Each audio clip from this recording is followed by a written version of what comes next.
mists of time. The site may well have had religious significance as early as 1400 BC, during the forgotten days of the Mycenaeans, with devotions to Apollo being established in the 8th century BC. Delphi remained a center of worship until 390 AD, having been in use for at least 1,100 years. During this long period, the Pythia was seen as the most authoritative and important soothsayer in Greece. Pilgrims descended from all over the ancient world to visit the temple and have their questions about the future answered. Sitting in a small, enclosed chamber at the base of the edifice, the Pythia delivered her oracles in a frenzied state, most probably imbibing the vapors rising from the clefts of Mount Parnassus.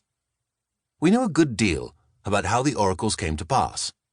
For a time during the period of Roman domination, the Greek historian Plutarch served as high priest at Delphi, assisting the Pythia in her mission. Perched above the major cleft in the rock, the Pythia would be sitting in a perforated cauldron astride a tripod. It was reported by pilgrims that as the Pythia imbibed the vapors rising from the stone, her hair would stand on end, her complexion altered, and she would often begin panting, with her voice assuming an otherworldly tone, not quite human. In classical days, it was asserted that the Pythia spoke in rhyme, in pentameter or hexameter.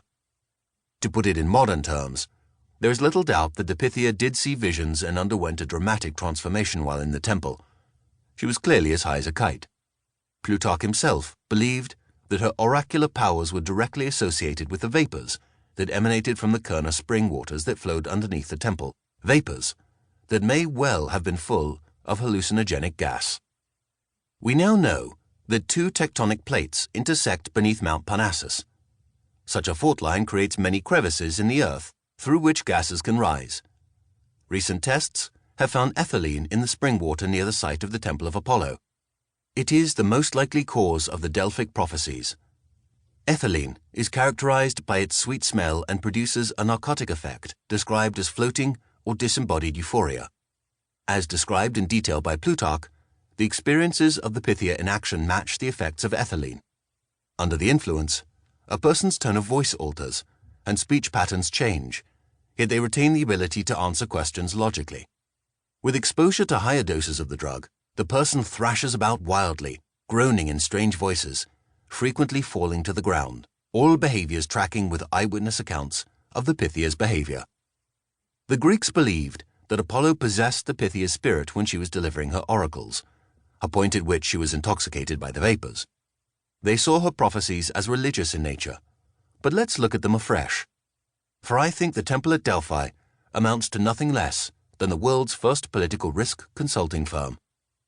At least since the days when the Athenians consulted the Pythia during the height of the Persian Wars, political and business leaders have looked to outsiders blessed with seemingly magical knowledge to divine both the present and the future. While the tools of divination have changed through the ages, the pressing need for establishing rules of the road to manage risk and geopolitics have not. The question remains, through superior knowledge, either intellectual or spiritual nature, can we reliably do this? During the period of the Pythia's ascendance, pilgrims brought animals to Delphi for sacrifice to Apollo, as well as a monetary fee for the privilege of using the Pythia's services. Of the petitioners who waited for the one day of the month the Pythia deigned to reply to their questions, those who brought larger donations to the god secured an advanced place in line. Political risk has always been a business that directly links analysis to monetary rewards.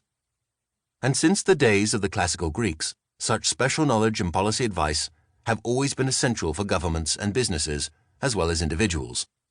At the time of the Battle of Salamis in Greece, no expedition was undertaken, no new colony established, and no major event involving distinguished individuals went by without the Pythia being consulted.